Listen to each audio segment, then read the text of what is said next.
free, Skaro!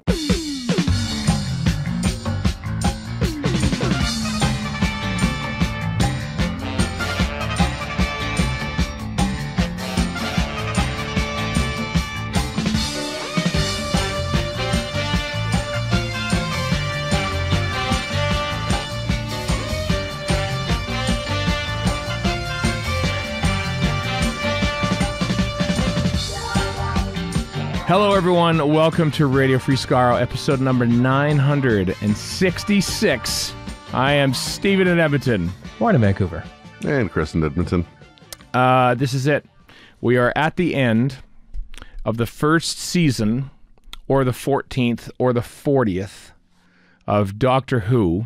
I was just watching Warren's reaction expressly to see what happened when I said 40th, season 40 of Doctor Who. Hey, you know what? You can call it that. Just on my hard drive, it better not be foldered like that. That's all I'm saying. No, That's no. your decision to make. It doesn't have a production code, at least a handy production code on it. So like 4G, for instance. Andy hasn't been around since Tenant's era.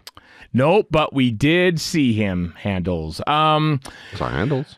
We're here to talk about episode 8 or 9, depending on your point of view, of season 1, Empire of Death, the finale, there it is, of Doctor Who, where we pick off from last week where Sutekh is revealed in a ham-fisted fashion, and then everything happens in this episode, and then it doesn't, and then it ends, and that's our review. That's our recap. pretty close, yeah.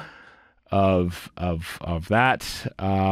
Chris told us before recording that his list of notes is longer than, to quote Malcolm Tucker, clean an effing Leonard Cohen song. So we'll get to that later. But just because of, Chris, your history with Russell T Davies, I am very curious to hear your initial thoughts on this Russell T Davies finale of things. I'm just transfixed with John Williams throwing out random production codes into the chat. In the chat on the live stream, he's throwing out random production codes of Monster It's a trap, Peloton in the words of and Planet Admiral. of the Spiders and Face of Evil's in there, yeah. Bravo. Yeah. We're all very impressed. Yeah, Chris, your thought, your initial reaction to the Russell T Davies finale, Empire of Death. Thank goodness it wasn't the end of time part 2. It wasn't the end of time part 2. That is true. Mm-hmm. I'm gonna change that. I'm gonna start calling it the bell end of time. Oh, dear. Anyway, no. First watch, I'm like, what the bleep is this nonsense? This is just trash. Gave it some watch it for the first time last night, and let it stew. Watch it again this afternoon, and I definitely enjoyed it much more the second time around. It was I think it was just the lack of shock. I already knew what was coming and when. You were braced for it. I was braced for it. Yeah. Right. Yeah. The oxygen mask has dropped from overhead, and I've put mine on before I assisted others. There it is, old friend. You should do that. You should do that. Yeah. On the whole, though, I mean, you always worry about RTD sticking the landing. He did not stick the landing. I'm sorry. No, I'm sorry. I don't think he did. He did not. Being a Doctor Who nerd, I was thinking last night, like, what do I like the least from this season? That's very Doctor Who nerd. The Devil's Court, I think, still is below this. Still there. I think the Devil's Court is still below this.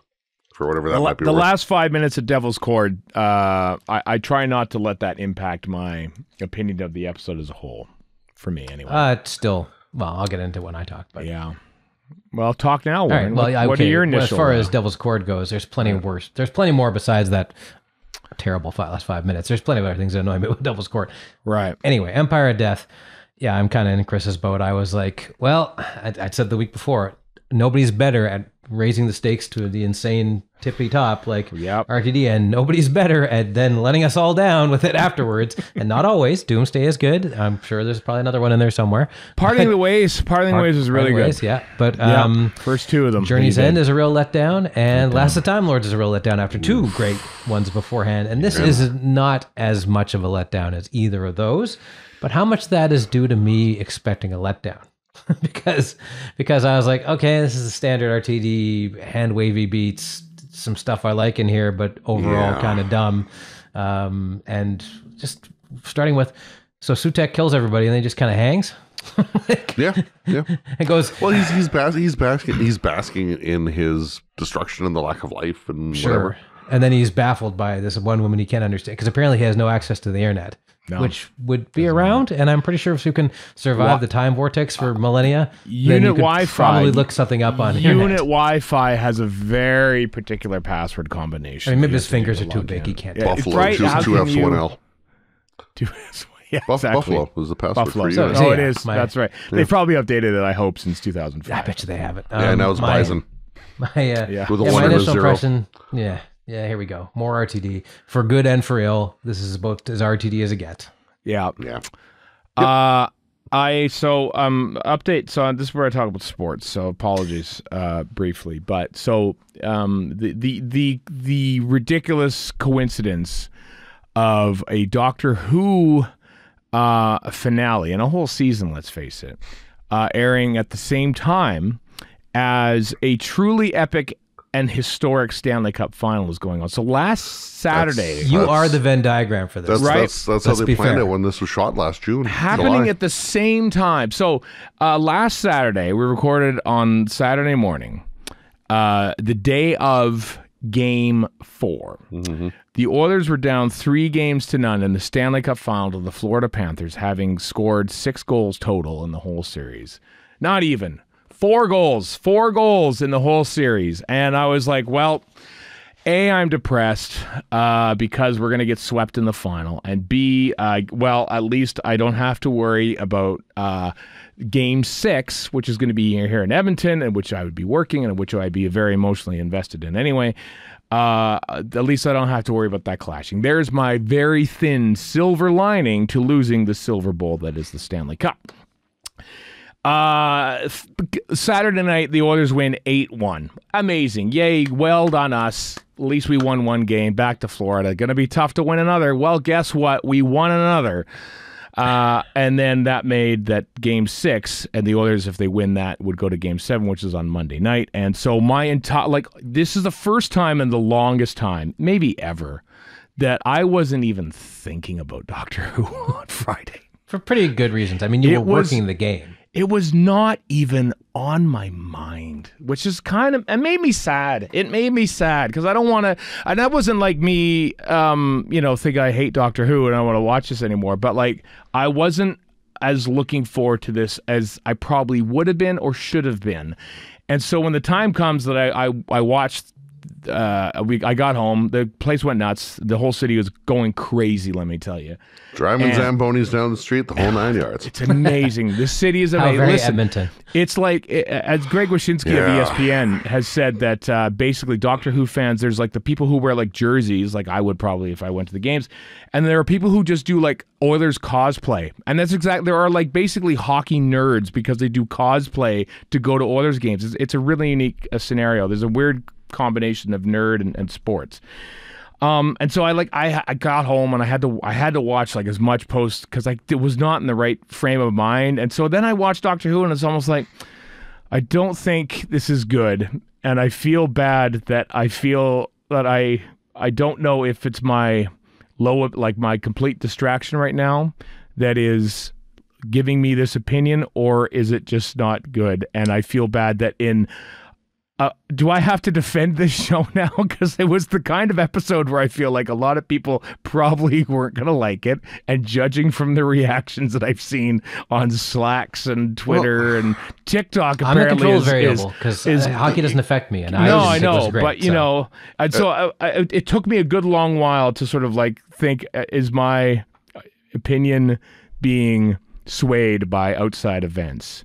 And maybe like you, Chris, I think I was a little more immune to numb to its impact this afternoon when I watched it for the second time. Yeah, I didn't get a chance to watch the commentary version, but I know you guys did, so I look forward to hearing about that, and I'll probably maybe watch it tonight. I don't know. We'll see.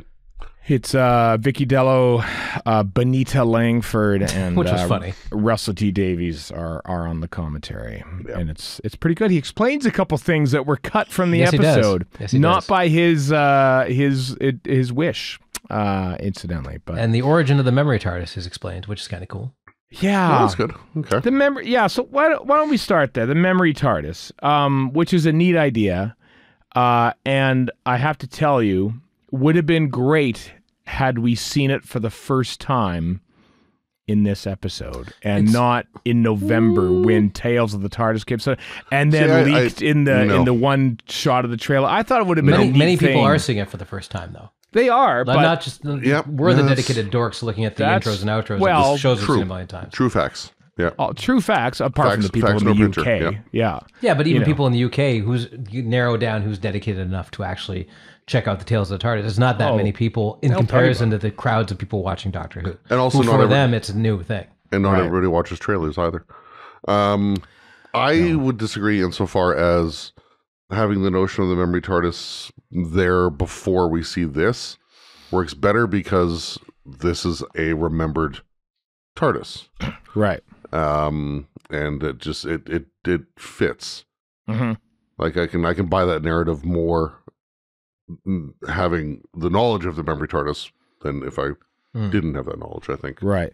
My problem, and it's a meta problem with the meta, not what I like the remembered TARDIS stuff, but my problem is that I like the stuff in the remembered TARDIS more than anything else, and that's always a bad side. It's like the end of Star Trek Beyond where other Kirk, fake Kirk, looks at the picture of the real Enterprise crew, and that's the only part of that movie I like. I'm like, well, that's a bad sign and it's a bad sign for the movie and for me.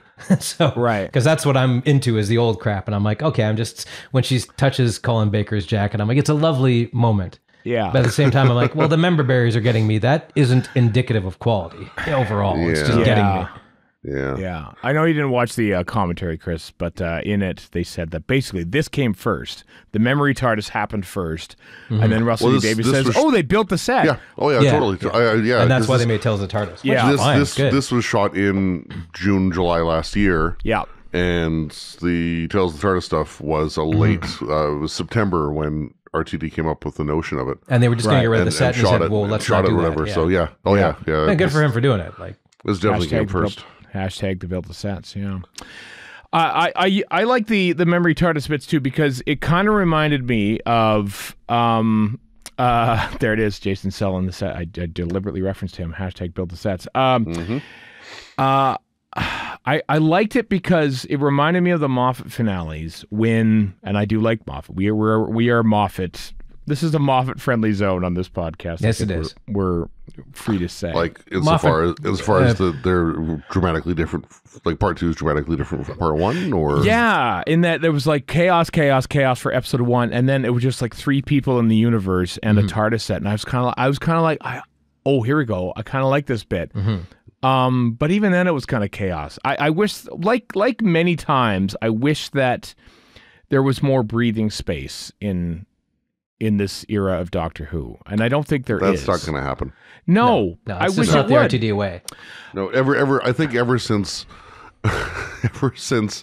Moffat had to beef up Matt Smith's scripts because he delivered the lines too fast. Right.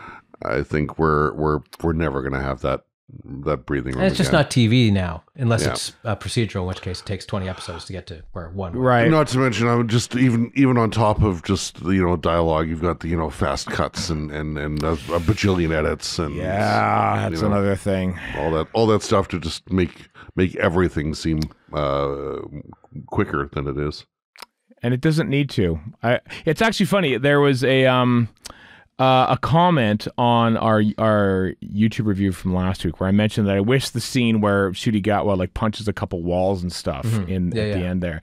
I wish they would have stuck on that as one solid scene, and I thought the emotional power of it would have been great. And then I sort of reasoned, unless maybe they were shooting at a real location and they couldn't afford to like break an actual physical wall, and somebody who actually works at that building where they shot commented. Not the BBC offices. They pointed out. No, it was exactly the BBC offices. I thought it was quite hilarious though. But I mean, this is the thing where we don't have enough time. And I'm kind of jumping to the end a little bit in that, all of a sudden Ruby's going. I mean, she's not going. She's coming back next year. But this is kind of like Tegan at the end of Time Flight. But more of a gap, but yeah.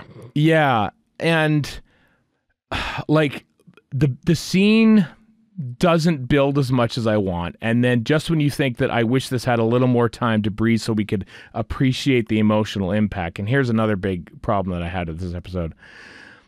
The scene just gets lacquered with Murray Gold strings right absolutely. from the get-go. Way too much and it's Murray just Gold. like way too much. It is just like it's just treacle. It takes away from what they're trying to do. It really did.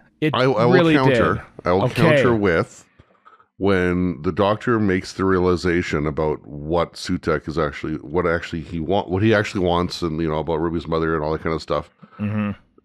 Gold's music just stops dead. Oh yeah, when that realization comes. It's only this one part where it's really there is some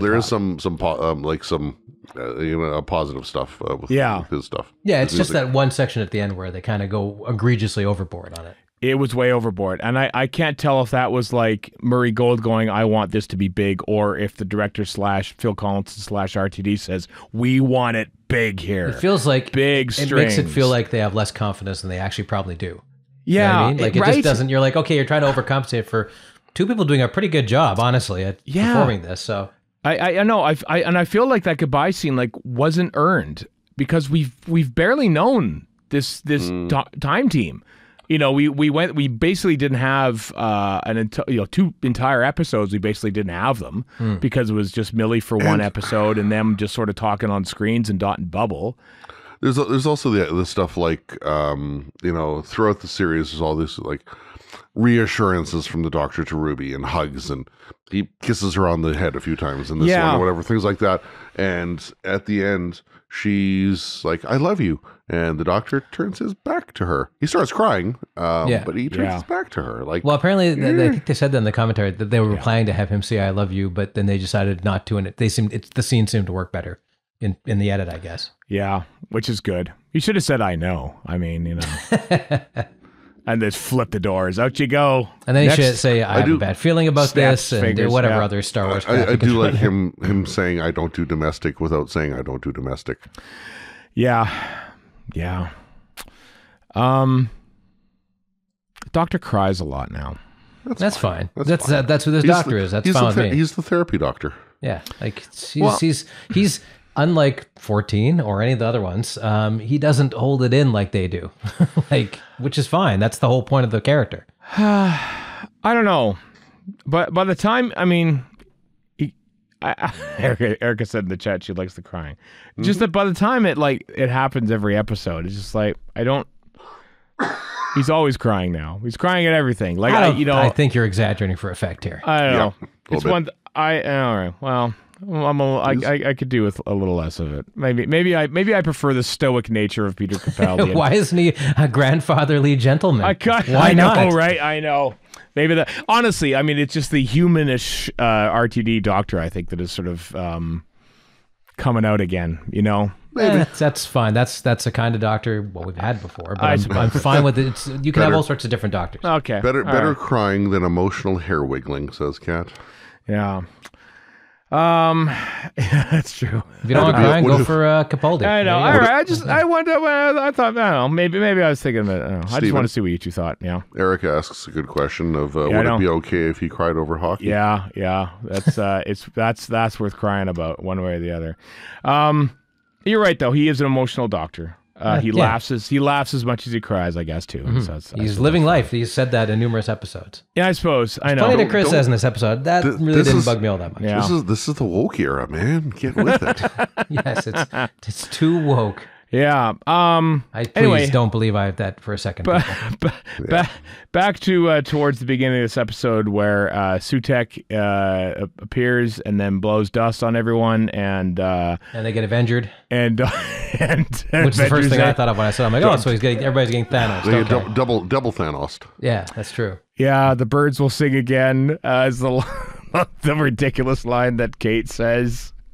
Yep. Over before getting zapped into non-existence. I honestly thought, oh no, wow, did they? And then once everybody else is okay. Well, when I saw Rose go, I'm like, okay, they're all coming back. There's no way they're getting rid of Rose, right? Yeah. There's no way. And then Kate seals the deal. I'm like, of course they're coming back. But I'm like, they don't kill Rose for that not to get reversed. Yeah, but it's like 4 minutes in. 4 minutes into the episode, and it completely kneecapped itself because it's Doctor Who, of course. Like they're not gonna to wipe out the universe at the end of the Pandora opens and stuff. It's gonna come back. They had enough time for the Doctor to react and the fact that he had possibly caused this himself, etc. All that stuff was fine. I didn't mind any of that. It was cool to see Ncuti go through all that. It's just later when they've backed themselves into a corner when they're doing DNA tests from 2046, which doesn't make any sense. Roger Ab William, who just got on my nerves more than he did before. He's such a RTD character. He's the worst guy ever. All right, okay. What doesn't make sense? Just curious. Well, why? First of all, the fact that Sutekh couldn't just figure out who this person is to begin with. He's been around for a zillion years, and he's super intelligent. Cerebellum like a spiral staircase. But he didn't have that information in 2024. Come on. This is Sutekh. You can ride the TARDIS for millennia. You can probably figure this one out. Oh, he can't go on the internet. He couldn't. But it's so arbitrarely stupid. I don't care if it makes sense. It doesn't feel like it makes sense. I'm not going to say it's not arbitrary. It is. And I go to 2046 to what it looks like a video game level to me. Like, honestly, to all of which works into Mel being possessed and becoming a plaything of Sutekh, which was cool. She does a really good job of that. I like that part of it. I find it funny that the minute they get possessed and they walk out of a door, they all automatically go cloaky, which doesn't make sense, but it's kind of cool, so it doesn't matter. Right. Well, I mean, there was a cut scene apparently because they're supposed to go there via the Remember TARDIS or something, and then the TARDIS is supposed to vanish, but instead they just they says, no, Russell, we're going to make this beam and it's going to transport them into the unit which HQ. He himself says that we'll never use that again. There's a giant plot hole here then, folks. So there's he even knows that. There's obviously a little bit of friction there, I think, in the making. Because I, at the time, was going, what happened to the Remembered TARDIS now? Because that just sort of like where's it now? It doesn't fade away. It just presumably there's going to be more Tales of the TARDIS at some point, right? Oh, probably. They did build the set. Yeah. So I don't know. Like there's bits and pieces I enjoy about this. It's RTD finales. Ramshackle and slapped together and hand wavy though they are usually kind of fun, and this was kind of fun, but also kind of stupid. So there's that. The kind lady is apparently this big deal. I'm like, well, I guess because he gets a spoon and that turns him on to trying again. I suppose, but it still seems a little slathered on. The spoon. By the way, I didn't realize until now that I have the single most important bit of Doctor Who merchandise ever, which is the sonic spork. I forgot about that. Which is a screwdriver handle with a spork on the end. Apparently, I could just break it in half, jam it into the side of the TV that has BBC iPlayer on it that they basically watch to get them out of jail. I do love that basically the Doctor, it's just become an advertisement for BBC iPlayer. Did I love that we were showing footage from, and that he calls it cultural appropriation? I love both those things. I thought it was great. He goes to Ruby, listen, let's just show you. Let's just fire up BBC iPlayer and watch Pyramids of Mars from the memory window. And now what I want to know is, if they go back in the memory window with that little TV that's now broken, sadly, can they watch missing episodes in the memory window? Can they watch this episode? Maybe they can. Is it just telesnaps? They go, sorry, the telecine camera was 73 yards away from the monitor and couldn't film episode 6 of the Daleks Master Plan. That's another thing. The 73-yard stuff gets thrown in here. I don't think it's all that significant. They seem to think it is. It's not. Also, the whole thing of pointing at the sign thing is stupid. I'm like, call her Ruby. I'm like, what? No. Also, I mean, other than maybe she walked out of a Lord of the Rings marathon, what other reason would she have to be wearing a cloak while she drops this baby off? It doesn't make any damn sense. It's a weird thing. Why would you dress up to drop her off at a church in the middle of the night? I kind of understand. Okay, we're getting her out of trouble, which again we'll get to later because apparently she's really excited. I had to drop my daughter off on Christmas Eve in a basket on the doorstep of a church to get her away from a very awful situation at home. Good news, though, we found our dad. Yeah, I immediately, when I heard that, I'm like, but this guy sounds like a scumbag for what you just told me 5 minutes ago. Why would you go visit him? I mean, okay, it's your dad. I feel really unqualified to comment on this because I'm not adopted or a parent of adoption. Chris hold on. We got it wrong. You're conflating Ruby's stepdad with her dad. Oh, is it stepdad? Okay. Her stepdad was the bad guy. Was the bad guy. Okay. Her dad had no knowledge of her. Okay. Then I dial it back. I did not notice that. Okay, I withdraw my comment about that. Here's my thing. I'm not adopted. I'm not a parent of adopted kids. I don't have any experience of this. So But then again, neither does RTD. But from people I know who are, they were and people who I know of somebody who's a parent of adoptees, none of them were impressed with how this is handled. And I'll take their word for it. And even when I was watching, I'm like, so why is Carla just getting shoved off the side after raising this person? And all of a sudden it's it's your mom that you found after forever, whatever. Right. Not to diminish that. That's important. But having said that, it just felt like the rest of the family was just kind of getting, who raised her are just getting kind of shoved off to the side. I know. Also, did Cherry get her tea? This is the key to the whole thing. No. Where's her tea? Tia Jim is dead. Unacceptable. Yeah. Yes, Absolutely unacceptable. Ruby's mother's stepdad. Yes. That's been corrected. Okay, yeah. I'd like so 15-year-old Louise Miller wearing a cloak head to toe, drops Ruby off. Maybe she was a goth. I don't know. And I don't think she is like. The doctor's not near, right? Didn't he land the TARDIS like several feet away, maybe 73 yards away? Some guy pops out of a phone box with a pretty spiffy looking coat, and you point at a sign. There's better things to point at than point at this guy who just popped up out of nowhere. There's a great Twitter thing that I saw today where it says, just out here naming future children, and there's someone wearing a cloak pointing at no walk sign and like danger crossing. Don't let your dogs poop here. Yeah, it is forbidden to dump bodies in the river. It's not the worst thing. It's not the worst thing in the world. No, it's just kind of dumb, and a lot of what RTD does is like. Much as I don't want to make this Moffat versus RTD, Moffat has done things too, but he's very elaborate and complicated about it, so it almost makes sense. If I'm going to pick apart that scene, and I'm happy to do so, if I'm going to pick apart that scene, it's that Louise is pointing at the sign. But the only one around to see her do that is the doctor. The doctor has no part in naming Ruby. So that information stops with him. No, but it just seems kind of silly. Well, yeah, of course it is. But I'm just saying that information stops with the doctor. It doesn't get to the church, the priest, the paramedics, the social workers, the child services, whatever. So what the hell's the point of pointing at the sign? Right. My overarching problem is Archie is great at building this up. He's better than most, but then he can never follow through, and it drives me crazy. Don't build it up like that if you're not going to follow through. Like I could appreciate. I can't make TV. I don't know what the hell I'm talking about, but still. Right.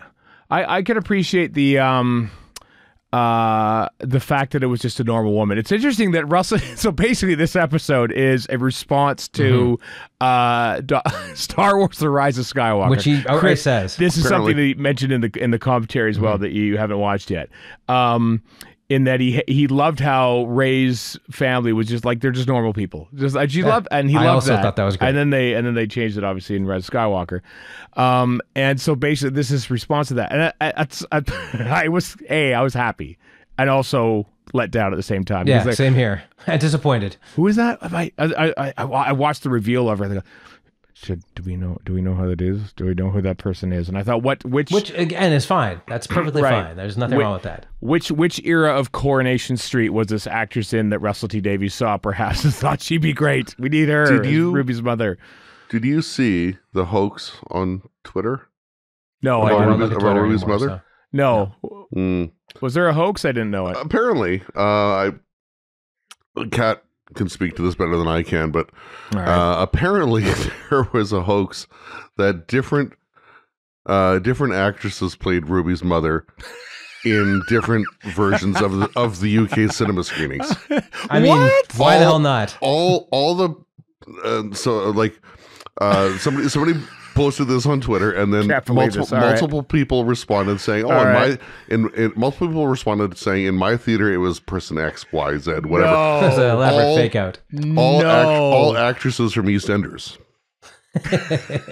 I mean, as hoaxes go, that's not bad. My Coronation Street reference was completely off the cuff. I did not. All right, was it actual? So was it actually a hoax, or was it actually? Oh yeah. So it didn't actually happen then.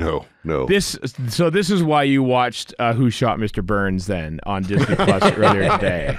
That was just coincidence. Because they animated different people, and then they found it. Then they revealed it was the baby.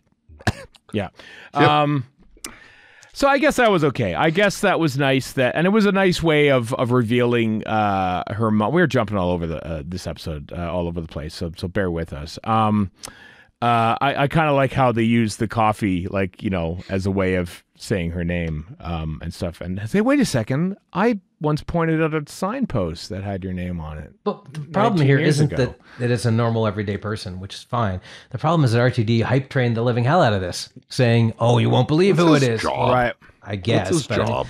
Yeah, but it's also irritating. I mean, it did kind of pull the rug out. Yeah. It kind of like, it's fooled you. Actually, it would have been more effective if I hadn't had all the hype train stuff. Which maybe that's on me. I don't know, but yeah. So all this time, ever since Pyramids of Mars, there's been an invisible god of death in the form of somebody put a great thing in. I can't remember who it was, but they like, I've been painted pink. I don't like this. What am I here for again? Like, I didn't think about that one. Okay, I'll throw. I've got a few examples that I want to bring up. Here we go. Okay. So does that mean that there were around 10 iterations of Sutekh at the end of the Day of the Doctor? Possibly, yes. Don't forget 5 Doctors too. Because he was helping to cruise it. I'll get there. All right. How did Sutekh being on the TARDIS jive with Jack clinging on in Utopia? They made out. They probably had a fling. Let's face it. Did Sutekh scooch aside when the Doctor and Yaz were sitting on the roof eating ice cream? Was he just kind of hanging? Was his hand on top of the TARDIS? Maybe. Pyramids of Mars. Maybe Sutekh licked any fallen ice cream like any good dog would do. The hand that was edited out for Tales of the TARDIS. No less. Exactly. Yeah. Was Sutekh tiny when the TARDIS shrunk in Flatline? Yeah, also a good question. Or big. Maybe Sutekh was the boneless. Maybe. How did Sutekh know which TARDIS to cling on to at the end of the 5 Doctors? Good point. Yeah. Did Sutekh have problems staying with the TARDIS when the chameleon circuit was fixed in Attack of the Cybermen? Yes, good point. Key. That's the best one yet. No. Best one yet is one word. Idris. Oh, yeah. Yeah. What happened there? Frontios, I think it's exploded. Frontios, yeah. Yep. The Big Bang, the TARDIS explodes. Does he explode with it? Like, there's any number of examples just to prove that this is just. Yes, it's all made up malarkey anyway, but this is especially made up malarkey. But speaking of that, like the whole solution of the way to stop death is with death that brings things back to life. I'm like, right. That doesn't make any damn sense. And him just kind of tear-assing through the time vortex, which he's done before. Why is the time vortex killing him? He's been in it for millennia. That doesn't make any sense.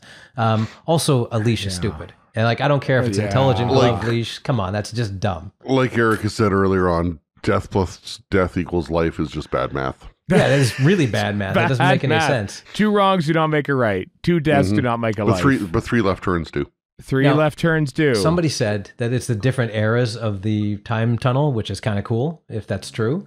What about the 1980s when there were no the time different tunnel? eras of the new title sequences. Maybe Sutekh took the 80s off, and there was no time tunnel. Maybe he's creating new missing episodes. Maybe that's what Tales of Tardis is. Those are the only ones that are left. Maybe Sutekh is behind loose cannon making recons. of the Maybe times he Sutekh wasn't is Ian there. Levine making his recon. This is 100% believable. Now, this I believe. One thing This I got to things recant I on believe. is that I All right. remember saying there's no way we're going to see that much CG Sutekh, even with Disney money. That's way too expensive. Completely wrong. Every time he showed up, it was time. Big Dog Sutekh. Big Dog Sutekh, Yep. yeah. Another good Yeah. example from America. I'm picturing a giant Sutekh on Trenzalore when the TARDIS expanded. Or Yeah. maybe not. Maybe he's just still little Sutekh, like clinging Mm-hmm. to the side of a thing, you know, like Luke hanging from an AT-AT, you know. Yeah, maybe. And more than one person in the chat has mentioned, apparently Neil Gaiman said that Sutekh was a tapeworm inside Idris. Oh, there you go. That's hopefully that cleared itself. That's up. why he's a writer and we're schmucks. That's true. That is true. So yeah, Sutekh, Big Dog, voiced by Gabriel Wolf still. I mean, that was a good performance with Gabriel. Good performances by everybody, really. Yeah. Andy Pryor is the series hero, the casting director of Doctor Who since day one. He never casts a wrong. Everyone's great. Doctor Who and Millie are great. I like them both. And I kind of felt. I mean, I don't know. How are we feeling about this episode? I can't tell. I can't kinda tell like- who likes it or who hates it. I don't Lukewarm, know. I think is the best way to I don't put think it. any of us like it. I Lukewarm. think you guys liked it less than I did. Which is weird. I got to Which tell is you, very Chris. weird. Yeah, it's that very seems like weird. I'm not. And topsy-turvy. like if I don't. I hate rating. I like ranking things, but I hate rating things. Yeah, it's tough to, like a French So I mean, like on a figure scale skating judge. of 5, I don't like a 2. Yeah, that's about where I'm at. Like, I don't hate it, and I don't hate as much as at the time or anything like that, or Last Time Lords. As Maybe- far as crappy maybe a RTD 3? endings go, it's less crappy than some. Yeah, strong 2, weak 3 kind of thing. I guess if I had to put a number. Yeah, week to 3. it. 3 minus is what that is. 3-. Yeah. I don't even There's, know. there's okay stuff to it. It looks great. There's okay stuff to it. But it just, after the last week's super big lead up, which I know is, if you looked hard enough, from a bunch of frip frap, but still, it's fun frip frap. Yeah. It's just like Stolen Earth and Journey's End is the best version of this. Like, I loved Stolen Earth. It's super fun. Like, I know the poor Tachyon guys watched it a million times and they hate it, but I didn't. So I really, to this day, I think it's one of the best built up ones. And then Journey's End just farts it all away.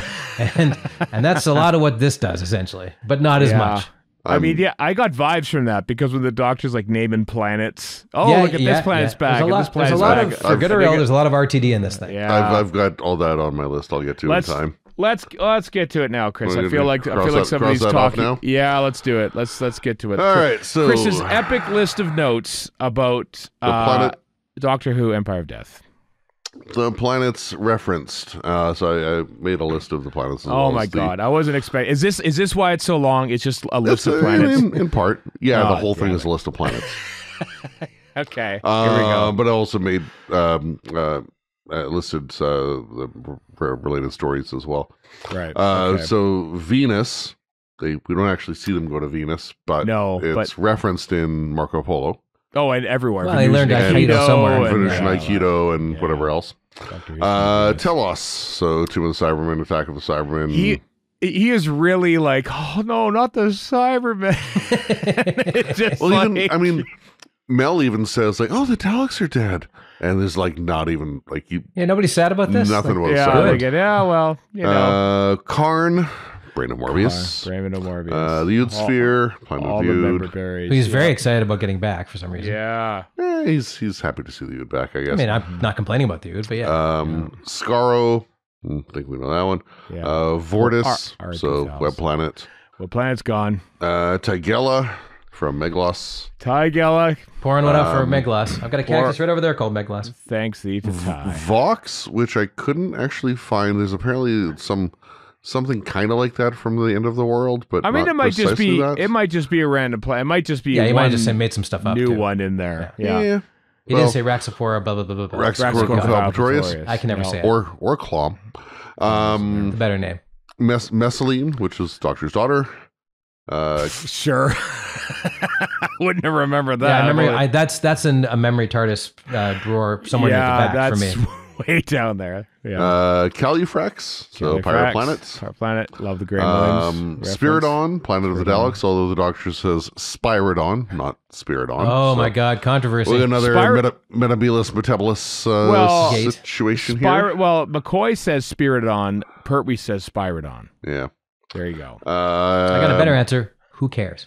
I do, Warren. Good for you. You're a I bad do. nerd, Warren. Bad nerd. Sure. Well, how's that news? By the remnants of Bandraginous 5, Warren, I shall avenge them. Okay. Sounds good. Shen from Turn Left. And Okay. Agua Sentina, which is new. That one's new. Which is the planet that the kind lady is on. Yeah. It's also a brand of Guatemalan bottled water. I really hope so. Yeah. Thanks for that, Chris. Thanks for your sacrifice. Pointless OCD. Noting these down. Pointless A little OCD. of both. Yeah. Right. Okay. All right. What do you got next? What's next here? Oh, okay. Are we hitting the list? We're Yeah, doing of it. course, This is the yeah. list, Okay. baby. Yeah, we're doing it. Almost 40 minutes in. All right. I know.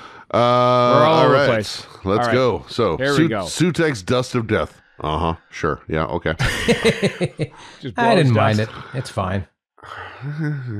It's Okay. easy. I mean, it's you gotta. I mean, if you're gonna kill everyone, in It's the it's easy to universe- put in a script. I mean, there's a level of difficulty for animation. And It does look cool as CG it's work. spreading all over the earth as they're looking from space. I suppose so. Harriet doing Sutekh's Dust of Death. See also Denmark, Eurovision 2024. No, thank you. Take your word for that. The No idea what you're talking about. the Denmark song is called Sand, and the singer is a black woman. And during the performance, has sand like stuffed up her sleeves and comes out during the performance and whatnot. Gotcha. So Apparently, I've heard it gets everywhere. Sand. sure, From one Anakin Skywalker. that's why you don't have sex on the beach. I didn't ask for any of this. Nope. As soon as familiar characters start to die, you know there's going to be a giant reset button for Yep. most, if not all of them. Yep. So you spend your time waiting for that instead of wondering if they can be saved or whatever. That's a You good do. point. You do. One thing I'll give Avengers, All right. they were much better at this when No, they made you wait a whole movie and a half. no. They actually left some people dead. I That well, too. But also the whole build up worked. Now Once- it's apples and oranges. It's 2 episodes of know. a TV show and 2 giant movies that built up over 10 once years. once the little what Tommy Parker, Peter Parker, what's his name, Spider-Man? Peter once, Parker. Once he turned, I'm thinking, okay. Well, of course they're all coming back. It's how you do it. That's the main thing. I suppose, as our friend Erica and our friend Kirsten said, because she watched it a couple hours ago, and she referenced the whose line is it anyway? Where basically everything is made up and the points don't matter, and that's kind of nails. Sure. That's the RTD whole- ethos, yeah. It really is. It's a It really drama. is. It's a But drama, fictional drama series. Throw in It a is a dollop of fictional hand-waving justification, which you're going to get from them. It's Anyway, I'll sum it up. Which, a if little this was later Coronation on, Street, you wouldn't need it. You wouldn't know who the people in charge were. They wouldn't have to wave their hands. Stuff would just happen. but that's true. Like it's just because it's Doctor Who and he's got to answer to us jerko fans that this happened.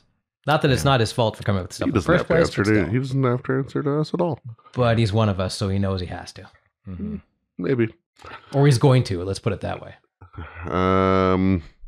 Mrs. Flood isn't her true name, and she had such plans. I called her Cruella Poppins because that's what she looks like at the end. does So to jump to the end, obviously she looks a lot like Romana in the Reboss Operation That's as well. been said. She's also wearing a very similar. I might have mentioned this Very last week. Clara-esque outfit, and also Clara-esque, calls the yeah. Doctor clever boy. Yeah. So maybe no. she's another Sutekh who's been hanging on and observing him this whole time. Is it an old Clara for some reason? No. They decided we couldn't Well, we get saw- Jenna Coleman to come back. We and saw so in we last have to- we saw in Last Christmas what old Clara looks like, though. That's not Anita yes. Dobson. Jenna Coleman. Here's the thing. Takes makeup. After watching this episode and going, oh, so that's what he came up with. It's not. Why are we doing the emotional and physical and mental labor here for him? It's going to be something that's a letdown. Let's be honest here. Yeah. I hope it's something new. I hope it's not like. I hope they're not cramming in. Although, Well, that's the peril. I think you're right. I hope it's something new. Your better half is kind of echoing that. Like she's the saying, chat. like nobody else in history has worn white or said clever. Also true. I mean, yeah. yeah, it's true.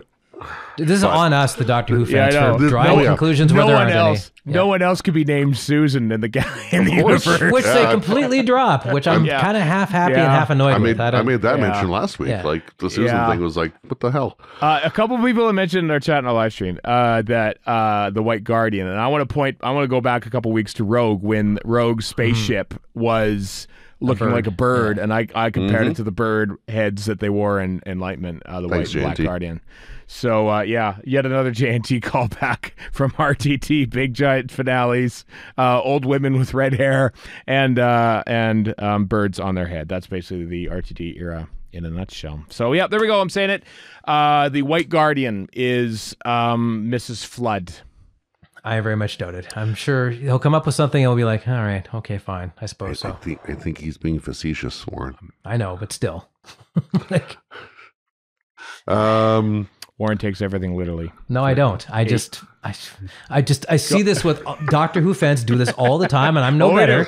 We do. We come up with the most outrageous, stupid things, and their then get stuff. mad when they don't happen, and then RTD or whoever else just kind of half-asses his way through it, and we're like, and that's on him too, but it's also on us for building it up into nothing. And Right. as pointed out in the live stream chat, Susan's name was planted by Sutekh as a ruse. That's true. It Yeah, was. it's still annoying though. Yeah. All right. So good All right. thing. Good thing this is a fictional drama series, and that the Doctor has a sonic screwdriver. Otherwise, the CRT he pulls out of the monitor would have fried him. Also, I love that he has a little diabetes tester on his sonic screwdriver. That's kind of cool. It's I was so like, hey, I handy. use that every day. Do I have a sonic screwdriver now? Thanks to the good people at Dexcom. I just love. I mean, did you go through all the clips? Did you see the clips of the episodes that the TARDIS feature? Oh, look at that! It's actually literally on my screen right now. I'll look through that later. I did recognize the one in City of Death at least. There's probably others. Anyway, iPlayer. Carrying around an iPlayer. Anyway, continue, Chris. Sorry, cut you off there. Playing bits of Pyramids of Mars on the quote tablet was a hit of nostalgia dopamine. Oh yeah, hell yeah. Oh yeah, I feel guilty every time I see those because I did too. Yeah. this is But the still, stuff that I chide other franchises for doing. That- exactly. I was going to absolutely. say Yes. you know if Star Trek does that, you're all over them. I'm just as guilty and of chiding others and then going, but give me what I want, like which is this Doctor Who stuff. Somehow you've got a free pass, which it really shouldn't have, but it does. So there's that. Where are we here? Sutekh riding the TARDIS bareback is both cool and cringeworthy. Oh, thank I you. didn't need that. I didn't need that. The notion of Susan on every planet visited since Pyramids of Mars is also cool and ugh. I also like to point out that Sutekh's been to every planet, and with that the TARDIS has visited. Also, pretty much everywhere is Clara. So both Clara tying in with the shirt collar The and sweater, clever yep. boy. Yep. So drawing some connections here. Sure. Ancient Clara You bet. having somehow knifed a shielder with a Ace is shiv. K9. Yeah, is now Somehow. on her own. Yeah, who knows? Anyway, Jenna Coleman's pregnant, by the way. She is, yeah, with Hooray. Jamie Childs' Congratulations. child Child. Yeah, exactly. Yeah. out of wedlock. Ooh. Oh, The scandal. What a scandal in 2024 that must be. absolute terror. Indeed. Yeah. Let's go to 2046 when it's been outlawed by Roger Apguilliam, who's Apguilliam. after or before he's nuked the world for some reason. Yeah. Before. That thing. I want to get all Before. your DNA before I nuke you. Like, what the hell? Like do it after. I was gonna say, would anybody ever vote for this crazy person? But I mean, we've already seen that happen a couple times. Come on. I mean, yes, they probably would. We're getting there. Oh yeah, as pointed out, Clara was killed by a bird too. Oh, The yeah, Raven is true. obviously the Black Guardian, Well, and the White Guardian is killed. By Yes, the that's way, true. inverted commas. Complete aside True. for the Brits and for the Canadians, right. Nigel Farage apparently called his party Reform UK because what he wants to have happen during these elections, a mere week and a half or so for now, Yeah, about July is 4th. what happened in 1993 in Canada when Reform essentially took over from the Conservatives when they Wow. died out. And I Right. thought two things when I saw that. Okay. And he said he really admired Preston Manning. And I'm going to give Oh my God. some Fry family intel here. Here we go. Wow. So There's a deep cut. Oh, Yeah, one moment. very One deep more. cut. I just want to. This is the Canadian content portion Yes, of yes. the podcast. You can go into the kitchen First, and get when I yourself heard a- Nigel Farage say he wanted to model something after anything Canadian, I said, "Get our country's name out of your dirty, filthy mouth." I was disgusted And to hear that walked guy. on stage and second, slapped him, yeah. he was talking about how much he admired Preston Manning. My dad worked with Preston Manning in the early 90s, and I'm not going to say anything about Preston Manning one way or the other. I never really met the guy, but my mom hated his wife. So there you go. I doubt either my mom or Preston Manning's wife are going to hear this. so it's between you and me and the live stream. But yeah, Preston no love in the Manning's Fry family wife. for Preston Manning's wife. Whose name I don't remember. Maiden name? Don't remember. Mrs. Flood. Don't remember. I just remember my mother It's not having a good word to say about her. Right. So there you go. There's some old Canadian dirt. Okay, there we go. All right. Take that for what it's worth, kids. I really hope that doesn't get back to her because I don't want to cause any flap amongst the octogenarians, but oh well. Sure, we'll be fine. Cat chimes in with Preston Manning was a gift to the Royal Canadian Air Force. That's true, he was. He really was. Warren, Stop talking about Farage. I'm done, John. Yeah. I assure you. Where we're at here. I did like that the Doctor realized he was being kept alive because of Ruby's mother, and that he had that bargaining chip, even if the basis of it is flimsy. The basis of it is flimsy, and that's what kind of like so the not as flimsy knowing... as a rope you tie to Sutekh. Yeah. Oh, you made me cough in laughter, Warren. So them not knowing who Ruby's mom is, the identity of this mysterious but ordinary woman, is the one thing that keeps Sutekh from destroying basically the rest of humanity. Yep.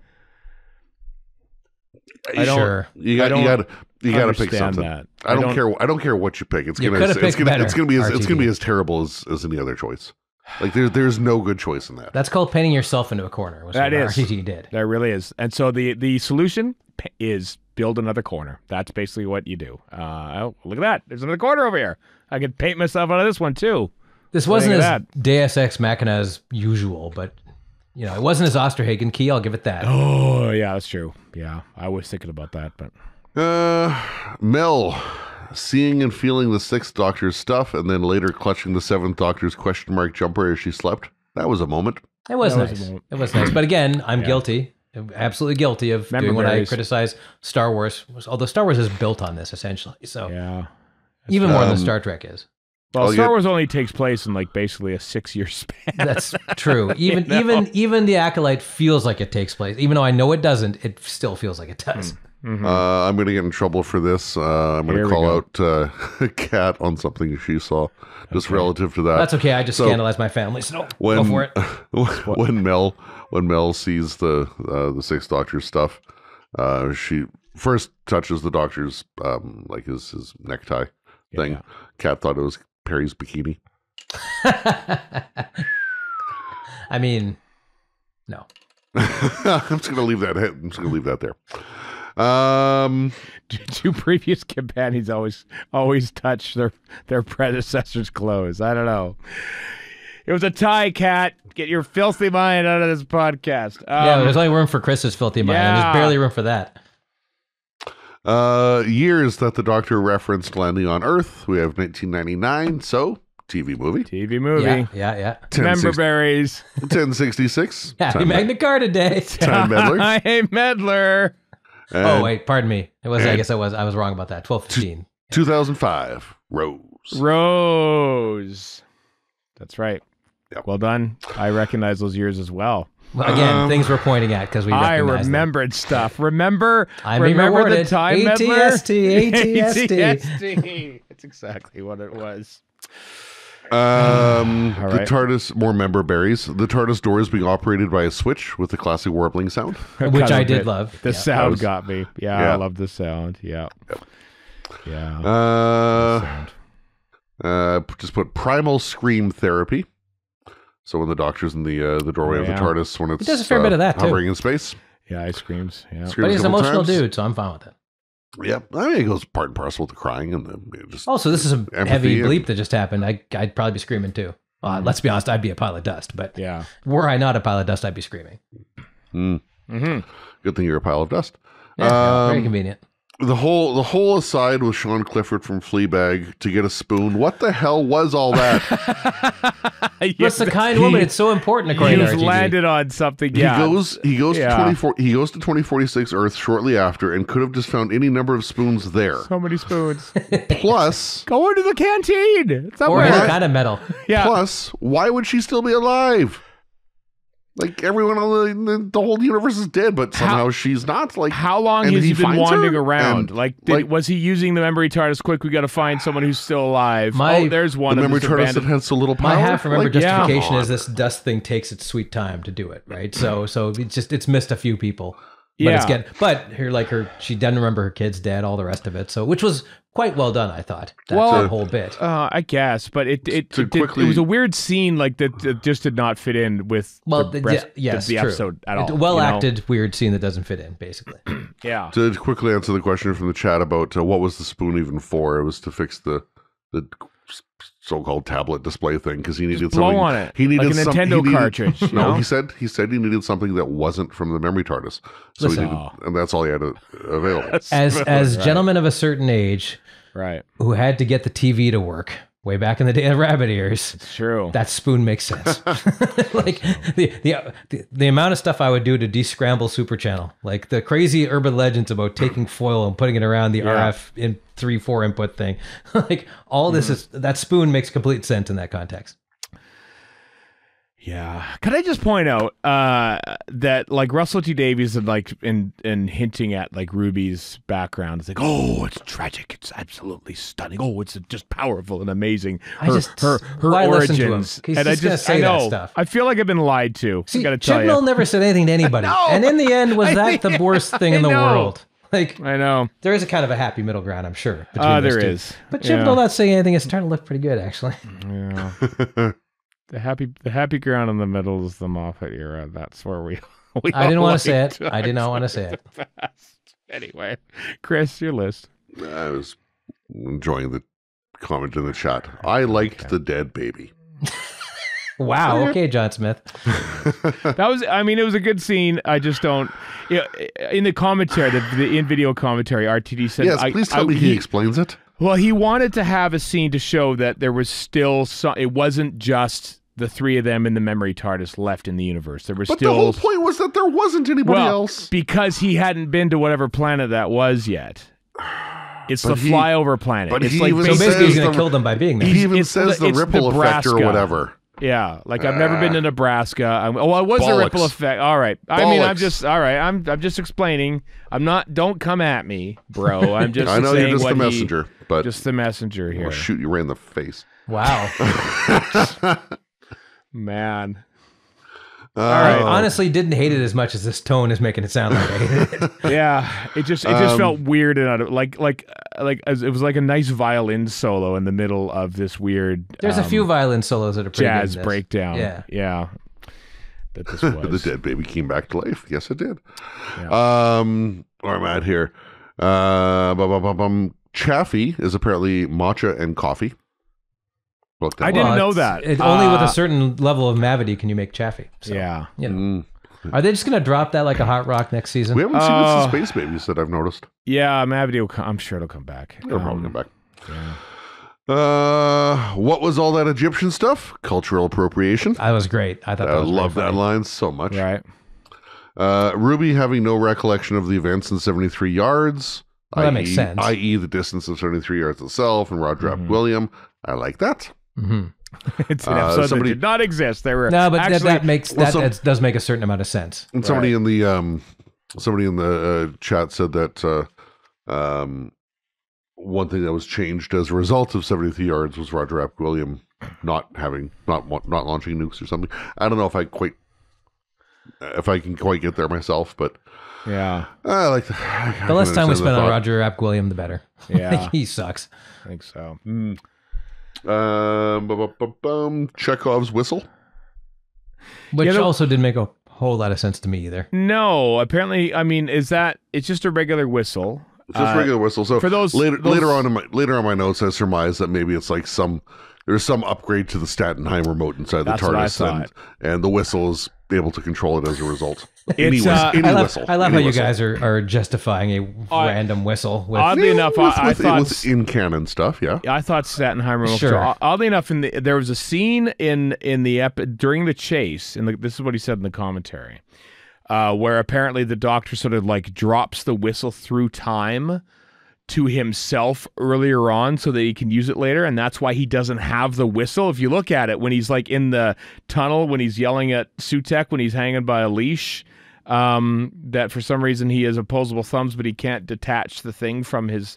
Anyway. Yes, that was very strange. But he hasn't got the whistle anymore because in the original version, he's gotten rid of it. There's a couple moments in this episode where I feel like RTD wanted something and they cut it and they had to do something else than what was different. And I thought, interesting. But mostly dumb. There was creative conflict going on here, you know? Yeah, and at least some of those cuts yielded some confusion. A little bit. A little bit of confusion. Yep. Yeah. There you go. Whistle. Sutekh being able to see or track people through their dead skin, etc. cells is creepy, and I'm willing to buy that idea. Yeah, sure. So, I mean, if you can have snot creatures from sleep, then you can have Sutekh tracking you with his skin radar. Well, or skindar, as it were. They're eye gook creatures. Well, whatever. Who cares? Eye boogers. Eye boogers, yes. The Doctor kissing the memory TARDIS when they get to 2046. Nice little touch. I like that. That's a nice touch. It was supposed to fade away, though, at that point, but it didn't. Oh, interesting. Yeah. Or sometimes shortly afterwards. Yeah, because they get, as was mentioned earlier, they do get like teleported away by Sutekh. That's what changed it, yeah. Even though Mel was born well before 2046, I would have liked to have seen her be the one to, quote, hack the computer, because she still never used her computer skills. No, that's true. Yet, ever. But her moped skills are top drawer, so. Orange Vespa, yeah. The Doctor sending Mel out of the room to keep watch makes sense insofar as he's figured out that Sutekh is watching through her, and he doesn't want her in the room. Mm-hmm. But who exactly is she meant to be keeping an eye out for on a dead planet? That's a good point. That's a good point. Is that you're saying why is the Doctor's ruse of telling Mel to go out and keep watch? Is meaningless. To watch for who? Like, yeah. So the whole point is to get her out of the room because they don't want Sutekh to see whatever comes up on the screen for the name. Is that the last? Is that the last vestiges of Mel going? Yes. I'm going to leave the room. Yes, because the next time we see her, her hand is up in front of the Doctor's face. Yeah, and I did like that she was fighting it, just like what's her name, Harriet Arbinger, when she was giving the big speech, and there's a tear going down her. So it shows there's something in there. There's some vestige of the person in there, which I kind of like. I feel like Harriet Arbinger's dead. She was like zapped by the big time laser from the TARDIS console, which exists now. It was kind of cool to see her as the hand of Sutekh controlling everything. That was kind of a neat, because he's just hanging on there, and obviously he's not going to go into the TARDIS because God only knows that'd be super expensive anyway and dumb looking. So it was kind of cool to have a human avatar doing it for him. Mm. Yeah, and even beyond that, like once the Doctor and the rest were supposed to be killed after Sutekh learns Ruby's mother's name. Right. Is it Harriet or Susan? One of them says you can end our half-life, whatever. Yeah, so they know they're goners once. Because you wouldn't want Mel to say that. All right. Okay. Well, it wasn't Mel. It was Harriet or Susan. Yeah. Can't recall which. Well, Susan's fine though. At the end of all that, it's like, hey, not just Susan's fine, but and so is Mel. So Game of Thrones Blue Susan is fine. Borg Susan is fine in the future. All these other fake Susans. Are they all Susans? And they're all I would assume so. Yeah. Fine. Well, probably. If they're not, then you break the universe. Like, there's no dinner lady. There's no all these other people they met. Right? Have they been projected? I don't remember. I actually don't know. This is my question. They were created every time the Doctor landed on whatever planet. Sutekh created the Susan for that. Did they get erased when they went ripping through the? I don't think so. The joyride. My headcanon says no. No, I think I agree. Scary. Yeah, I think you might be right about Harriet being killed by the laser sparky thing. All the other servants you don't see her Sutekh. again afterward. No, I was just gonna say, like, okay, we saved everyone except that person. Probably Gallifrey, maybe the Flux planets. They're probably still gone, or are they? We don't. Or has this rebooted the universe yet again? Who knows? How much reset in the reset button is what everything. Everything except Harriet. Poor Harriet. Because you're able to drag Sutekh on because you took Sutekh for walkies, you've rebooted the universe. It's literally everyone who died, post the pyramids of Mars? No. Have they been brought back to life? What about the people in Torchwood Miracle Day who won't die? Oh yeah. Obviously, there's no answer to that question provided by the show, but that was raised earlier on in the chat, and my answer to that is no. It's just things were reset to how they were before. Since those who got dusted got undusted, basically. Yeah.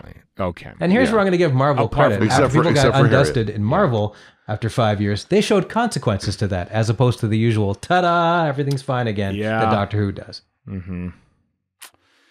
Yippers. What's on your list, Chris? I'm getting toward the end of it, thankfully. All right. Where are we here? When the whistle calls the TARDIS to the other side of the room, away from Sutekh, is it perhaps just an upgraded Statenheim remote? Already talked about that. Right.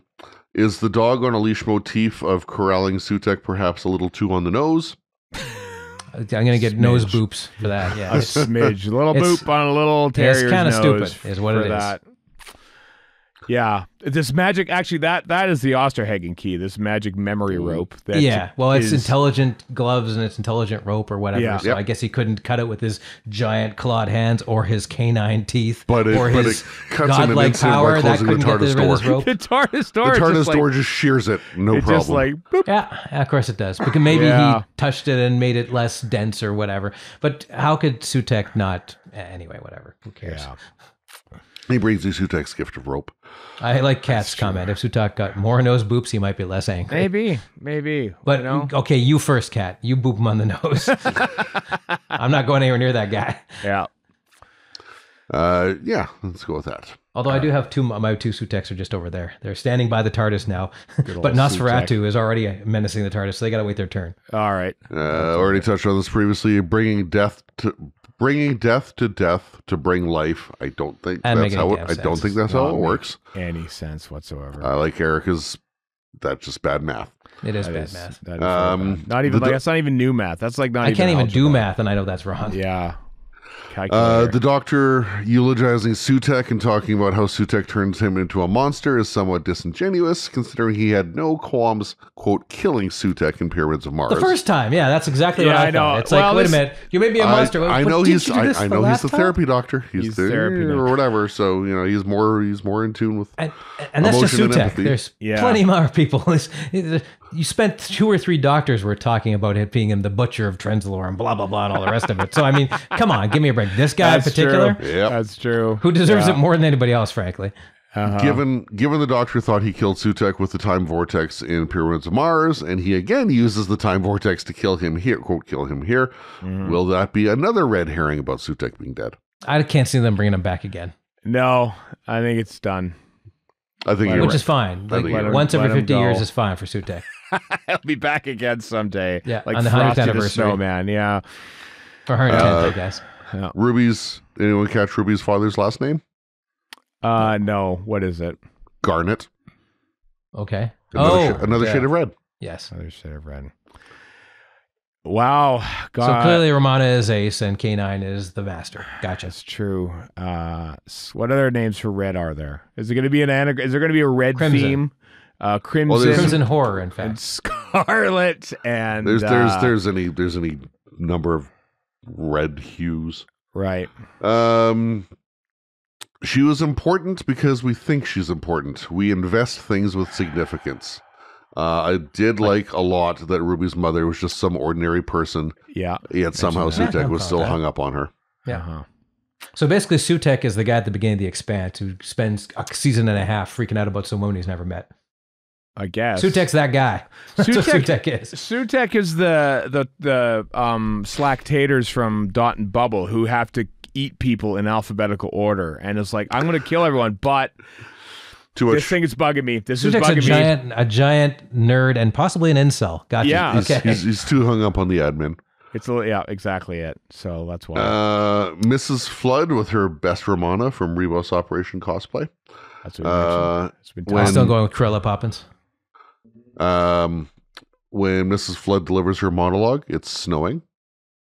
Which isn't explained otherwise. What is the deal with the snow? And the music. Is the snow not... The snow and Mrs. Flood are at least 2 things that we don't get answered. They'll be Christmas special I thought or Mrs. later. Flood was going to be Clokey in the memory thing. So, but apparently not. Yeah, that's what I thought. Maybe this ties into either it's just the Rebus operation. The Rebus operation is coming back. Benro was right again. Benro was right. The doctor's going to need a bit of Jethric because the TARDIS will break down otherwise or something. You know who's going to love this? New Who people. They're going to love hearing about the Rebus operation. They just can't get enough of it. To quickly touch on that, and I've seen, I don't know how many people remark about this, and every single one of them is correct. RTD talking about how, if you need a place to onboard with Doctor Who, this is it. Until it is. What's in the finale? 15 planet names you've never heard of. A memory TARDIS full of stuff. A memory TARDIS full of stuff that you've never seen. Sutekh from 1975. Yeah. I do feel I know. I mentioned this in Space Babies, how there was the massive info dump at the start with all the lore. Yeah. Versus RTD1, where that took 3-4 years for that to manifest. And here it's all in episode 1/2, however you want to. Right. Well, the Imagine Disney audience are very impatient. Yeah, I do wonder. I mean, I always wonder, and have been for a while. Maybe part of it. Yeah, like how. Maybe not. I mean, yeah. How people brand new to Doctor Who feel about, are they left out in the dark? Like the naming of planets, I feel like that's whatever. They can just name planets. We know what they are. Doesn't really matter. No, that's just the all. Sutekh thing, them literally showing a clip of an old episode. Which, if you're on a TV, let's say some 16-year-old kid watching Doctor Who for the first time, the hell is that going to mean to you? Nothing. Yeah, I'm freaking out about it because I saw it when I was a 14-year-old kid, but that's because that's who it's aimed at. Yeah. Which I'm not complaining about, but also is, a little exclusionary. Now, having said that, the rest of the season isn't, so. And I've said this before, if we saw some reference to the chase when we were 14 years old and watching Pyramids of Mars or whatever, right? What were we going to do about that until we have Peter Hastings' Celebration? Kids now can just look this stuff up, right? So the best parallel I can draw from my own experience, and I think you two probably shared this at least to a degree, if not as much, the Five Doctors. Yeah. I don't know what half that crap was. When you first watched the Five Doctors, did you have any freaking clue what was going on with Jamie and Zoe? Not really. Or Susan, for that matter. Or Susan, or and the Brigadier, or whatever. I thought was from something else. I was like, Raston Warrior robot's new? Damn, because this guy's cool. Because everything else isn't. It's so weird. Yeah, I don't even think about, my first master was the Keeper of Traken. That was my first, and so when Tom Baker goes, of course, skeleton guy, so the master, they go, apparently it's somebody called the Master. I've never and to me, the heard skeleton master will always be the Master. So, because that's the first one I saw. Yeah, just like Roger Moore being my first James Bond. Delgado was the last master of the classic series that I saw. Because we got Pertwee last. Is he awesome? Yeah. Yes, of course he is. But and and you're right. I didn't know what to think about it back then. I don't remember. It's a long time ago. Let's face it. It's a long time ago. But anyway, don't forget Brian E. Redmond. They're talking. There's chat happening. Chatting amongst themselves. Stuff. They've already grown disinterested in our debate. That's their right to do so. That is they fair. are talking. Just to throw it out there, the very, very last thing on my lengthy list was performances from the three main actors were fantastic. They're great. They're Absolutely very good. Yes. I love them. Millie Gibson just turned 20 this past week. 20. To quote Zoe Harriet in the War Games, I was born in the 21st century, and that's every time she says and that. Shooty's what, 30? Maybe? If that? Who? Shooty. He's Shooty. 32 Still, in October, I think. Yeah. He's 32. Pretty amazing. He's born in 92. I just thought he just turned 30. No, okay. no, he was born in 92. So, this is basically, in summing up, it's Doctor Who on vibes. Doctor Who operates on vibes. RTD especially operates on vibes. I think a lot of I think we won't get into it here too much, but Star Trek, I think, has now mostly become vibes. It is pretty vibes based, yeah, and quip based. Let's not forget that. That too, and I guess this is where. Is this where TV is now? Is this where we've gone? And well, it's where I'm not. That's the thing. So that's why I read more than I do anything else. I mean, I love Doctor Who. I always have and I always will. But I do feel like it has changed. But also we have to be recent fair. years. I see stuff like this and I'm like, okay, well, this is aimed at somebody who's not an ancient like me. So That's true. Am I just missing something? It's entirely possible I am missing something. So in the chat, Cat just put, would you all watch this again without needing to watch it for a podcast? It's Doctor Who, yes. Yeah. Yeah, Fair point. Yeah, I would. probably will. So there's some Doctor I haven't seen in years and years and years, mind you. But Yeah. I mean, after last week, we watched Pyramids of Mars last Saturday after we... So many people did. yeah, So because we Pyramids of did. Mars. And then awesome. watched it again on Thursday with the omnibus one, Tales of the TARDIS one. Oh, we might as well roll into that then, unless you're. Well, we'll got more talk on your about that list. briefly when we wrap this up. But Yeah, it's on the list, Warren.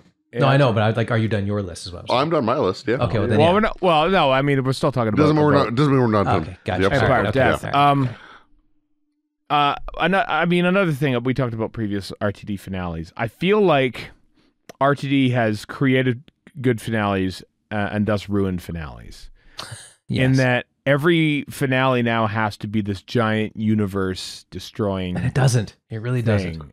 I know. But the flux. Doomsday wasn't when you Right, got down like to it. every But the flux. every showrunner now feels hell-bound that in order to go big, we have to destroy the universe. Not just showrunners. The guy who wrote Damien Lindelof, who's done good and bad stuff on TV. He wrote Leftovers? a whole thing about Into Darkness, which I hate, but that's irrelevant to this. He said we should have done something lower key, but we couldn't because it's a movie and we had to go bigger and bigger and bigger. So of course the Enterprise has to smash into San Francisco. He's like, we didn't want to do that, but we kind of had to do that. So that's just expected now. Like, and you can blame Marvel, you can blame any number of other things. You can blame earthquake movies from the 80s if you want to. Like, this has always been a thing, but it's just way more of a thing now. Yeah, For a certain genre. Anyway. I mean, it didn't work that well, but the Battle of Ranskor Hevkolos was pretty small stakes. Yeah. And it wasn't a good story. That wasn't even Chibnall himself admitted that that was a first draft story that we made. Power of the Doctor is big as hell and kind of stupid. It's fun and there's great bits to it, but it's I tell you, I'm a little worried about Doctor Who. Is that all right for me to say? well, then you're just a in what Doctor Who capacity? fan. You're just a Doctor Who fan. I mean, I don't care about ratings to the BBC because TV itself Like, is is this an RTD It's rant? no, or? I don't know if this series, despite the massive publicity push that it got in this country and everything else, I don't know if it is resonating. Well, here's the thing. It's a new 20 years old audience. as of next year. It is old. That's It's exactly about it. as old as, well, not We're- quite. we're about Five to- Doctors' 20th anniversary. about to Yeah, have we're Five about at the Doctors, Five yep. Doctors stage. Yep. And like Russell T Davies is like saying in the Radio Times, like apparently he didn't state any figures, but apparently it's getting like good numbers on the BBC through the iPlayer with the kids. It's hitting, apparently. was it under 30s? It was under he's- 30s or was I even think- younger, I think. I don't know. I remember him mentioning 30s. I think it was under 30s. That Might it have was been. But then resonating like with. in the same article he's saying kids don't even watch TV anymore. And No. what I'm worried about is, are we So- chasing an audience that is no longer watching TV Well, what choice do you have? anyway? Like, what are you going to do? Not make However- TV? Like, However, being the streaming, all the streaming stuff, be it iPlayer or Disney Plus, sorry Ireland, how many? Because we're so not long before we were recording, I sent you guys an article about Disney Plus numbers for Doctor Who, or at least inferences about Disney Plus numbers. definitely for Doctor inferences, yes. Who. And we talked about Space Babies Devil's Cord hitting the top 10 for Doctor Who on Disney Plus. All that kind of stuff. How many people out there are waiting for all the episodes to drop before they even start the first one as well? Or haven't could be watched the previous era and are going to watch that first. Or haven't Or- watched any of New Who and are going to watch that first. These are all habits there's- people could have. There's a billion factors involved. Yeah. And also the thing you're saying, sorry, go ahead, Chris. No, go I was for going it. to say, you're saying, well, why are we making TV anymore if it's kids are just watching stuff on their phone? Well, what else are you going to do? I know. I mean, they. I mean, it's just sort of targeting that kind of family audience. And I know that Russell T Davies kind of brought back the family Aim at audience. us, it's going to die. I know. Well, no, I'm not. Yep. You know, the one. I know what you mean. The weird. I never expected myself to come around to the show as much as I have. But with the new era. No, with Star Wars Andor. Oh. I am. Yeah, but that's one example. I know. I have become so enamored with that show after being really impatient with it when it first came out, but realizing that it's brilliant, but just being told at too slow of a pace for my liking. And then when you actually watch it in one go, it's amazing. I agree. I've done that, and it is amazing. But I would love to see, and we're never going to, the ratings for that as opposed to The Mandalorian, which is much more crowd pleasing. I know. It's Neil makes a good point. If they cared about a family audience, they wouldn't release the episodes at midnight. That's the thing. I think that we're once again, I feel like the Chibnall era was at a time in, not to coin a pun, flux, in that they didn't know if it was an iPlayer thing or a broadcast thing. They had a pandemic to deal with. There's a pandemic, but it was caught in the middle zone. The BBC didn't know what to do with it. They didn't know whether to focus on broadcast or streaming, and it was kind of like left as a football in the middle of the field. And now it's like becoming a big streaming thing, but there's still that like the BBC element of it that is kind of confusing things. It's kind of become what all of TV is, in that it's a fan generated thing. Well, I mean, that's what YouTube is, right? The general YouTube public is bigger than TV. I mean, it's not like the general public are all watching House of the Dragon. It's not like the general public are all watching Star Trek Strange New Worlds. No, it's just the fans of those shows are now watching those shows. Nothing is really appealing to the general public anymore. And I feel like Doctor Who is still trying to say we are totally still, even though we're on iPlayer mostly, we're still trying to appeal. And I feel like it might not be hitting with kids, and it might not be hitting with adults. And bringing it back to Andor, I think Andor is the one in the Star Wars property that kind of like grew up with its core audience and was telling a Star Wars story that's a little more mature, not like Torchwood season 1, season 2. No, but like adults in an intelligent way. Now, and like here's at some point, will Doctor Who have to realize that this is what we, this is the audience that we should maybe be targeting a little more. You're wearing the jersey of the only thing that's left that gets a mass audience. Sports. Nobody else, or maybe a big news event, which you can't predict except for like an election or something. Like nothing else gets those numbers, and nothing else is going to. I think, and this may not be something I personally want to see, but once RTD's done his bit, and this is with a whole bunch of the same people who did in the first place. Yeah. Don't bring back Moffat. Don't bring back anybody that age. No. Bring back some wonderkin TV person, whoever it might be, who's like 30, who has a bunch of new ideas and a new doctor and a bunch of crap that I'll probably hate. But at least it'll be interesting and cool and different.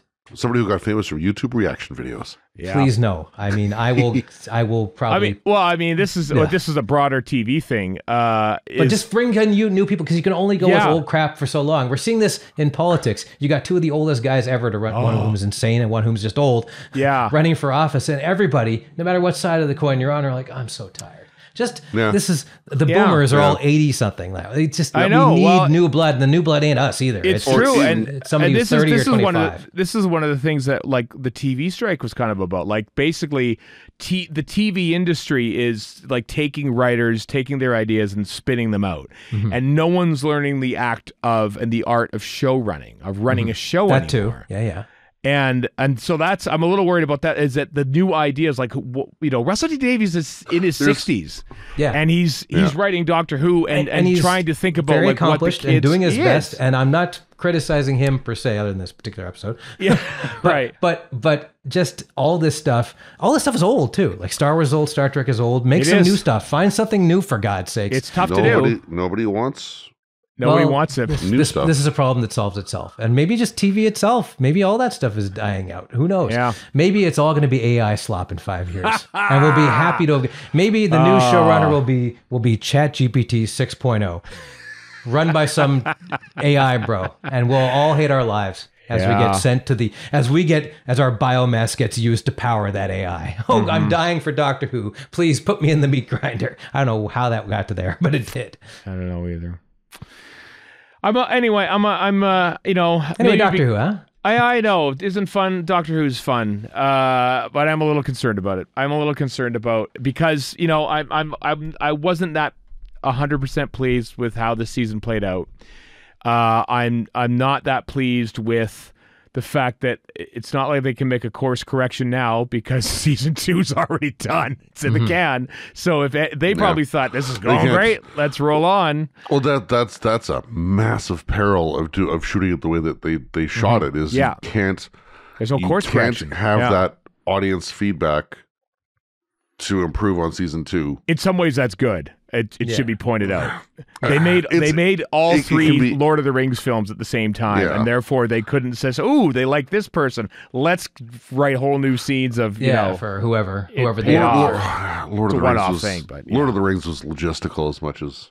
Yeah, and Lord of the Rings was like a lightning striking a bottle thing, and it's not going to happen. It couldn't happen with The Hobbit either. They keep trying, though. Now, I say all this, and I saw what Neil Perryman said about how it needs a rest, which I kind of understand. I said that about Star Trek, and I was right about that when many other people were too. It did need a rest. It was really running out of ideas. But when it came back, I didn't like that either. So there's most of it. There's a chance that'll happen again with Doctor Who. It probably doesn't help Star Trek or Star Wars for that matter. It also probably doesn't help that there's just been this deluge of so much stuff. Yeah, Strange New Worlds and Discovery and Prodigy. And there's probably something out there that's a huge deal with under 30s that we don't know about that is going to be a big deal 20 years from now. You know, there's just a bunch of stuff we're just too old and ignorant to know about, frankly. Well, and because things like Star Wars, Star Trek they make money. To a good, reasonable degree, anyway. Yeah, true. And so does the Dragon. I'm people assuming. who have that money to pay for these things are the people who are and the other problem is middle-aged and whatnot. Not even that. The guys who were in charge in the 90s in Hollywood, who were in the young Turks then, are now the old Turks now. They're in their 70s, and they're the same guys making the same decisions. We're basically new Hollywood era the first time around. It kind of is, but without movies to replace it. It's not going to be movies. It's probably not going to be TV. It's probably going to be something else. It's going to be Vision Pro. I know. You saw it here. Yeah. It's going to be, TikTok is, it is what it is because of what it delivers. Yeah. And I hate what it delivers, but I'm not the intended audience. So. I don't like TikTok. No, I don't either. TikTok. But that, again, who cares what I think? It doesn't really matter. Does it appeal to as people get older, they tend to get set in their ways, which we certainly are 3 examples of. So sure. We're not going to be the ones to solve this. No, we're not going to be the ones. Because we're like 10 years younger than RTD. What the hell do we know? And we have no power in this anyway. So No. That too, yeah.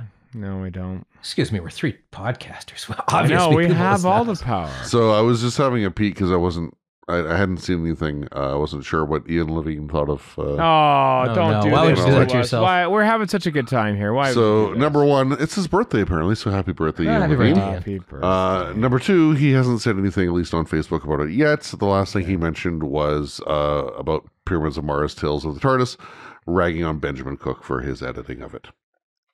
There's our segue. I Yeah, mean, there you is know our what? segue. I think it was kind of a fun little the edit. I didn't mind the edit. 5-minute edit. Trim. It's chopped out a lot of stuff from the episode 4, which was like is stuff I love, but I can see why I cut it out. I was kind of like, I'm okay with losing about 2 to 3 of those little puzzles because I was sticking with it. Yeah. One thing I found interesting is at the beginning they actually showed Sutekh's face as opposed to just a green light, which makes sense in the context of the episode 1 as it was. Yeah. I was amazed to a point of what was left in. So, like for example, like crappy Sutekh mask when it shows up in the TARDIS. No. I mean that's something I think should be left in. But stuff like when they're discovered in the treasures room by the butler dude, he says to them, go out the way you came in because they said they came in through the window. So they go out the window and you see them like traipsing along and ducking down under the other windows, whatever. Come on. True, but I mean stuff like that. I'm like, they left that was left in.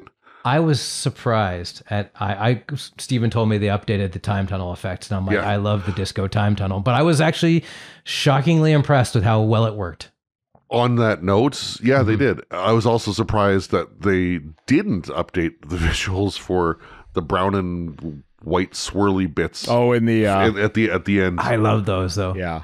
Like why that might have been tough. That might have been tough. Yeah, because those are on set, weren't they? That was lighting on set. Because they're all no, it was all CSO set basically. Okay. Yeah. Yeah, Russell T Davies mentioned again in the commentary for Empire of Death about how he always envisioned that was the Doctor Who time tunnel in that the Sutekh was being shot down. So basically that was the whole impetus of the whole thing, was that scene there, thinking that was a time tunnel. And they work in the new effects with him coming out as they're watching on the tablet, which I thought was kind of cool. Yeah, I thought it was. And then what I like about it, and I can't, it's been so long since we started this damn episode that I can't remember if I said this on the episode before we started recording, but I want to do an edit where you could just slot in the Tales of the TARDIS scene into the episode of Empire of Death when Mel's taking a nap, and then the machete cut, if you will, and Millie talking about it, and then they talk about it for 75 solid minutes while Mel is having a nap in the corner.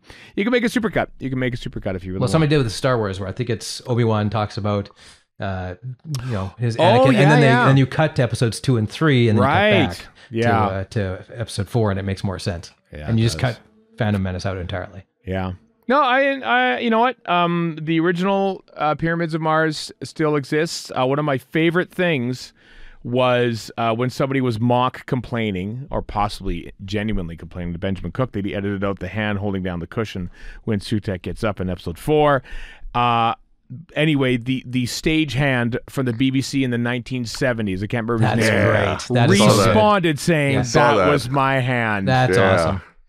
Brilliant. Yeah.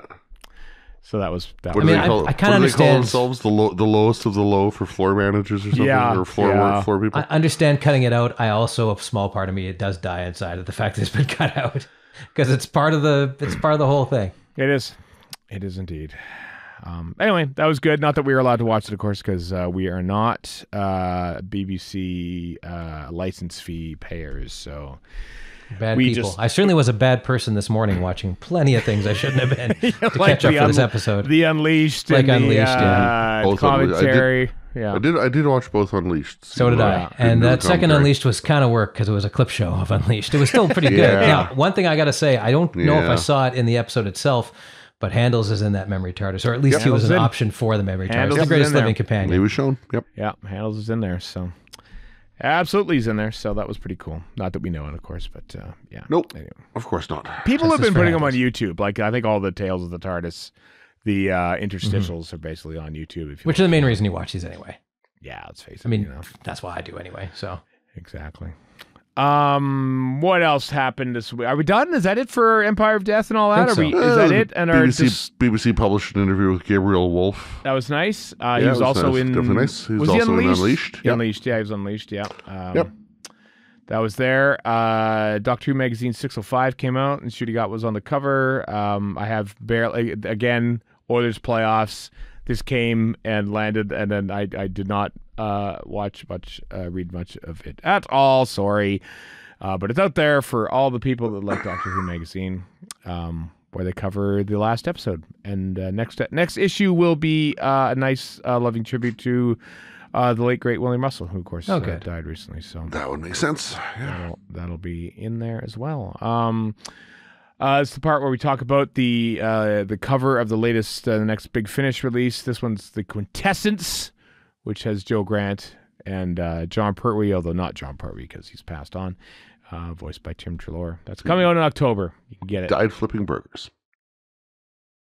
Now, just to address a rumor, Stephen, you told us off mic that you'd seen that Sean Pertwee was in the cast somewhere. So and that was, let's talk about and I was kind of half hoping that he would just show up in a flashback or in the memory TARDIS or something. Or initially we did talk about this because we weren't sure if it was going to be an actual thing, but the cast list for the cinema screening, which happened in the UK for the 2-part finale, for some reason had Sean Pertwee in there. Which I wonder if that was just a fake out. Obviously it was a fake out because he wasn't in it. But I don't know. Or if they just took like the cast list of the 5-ish Doctors and the opening scene therein, and Olivia Colman was in there too. I don't know.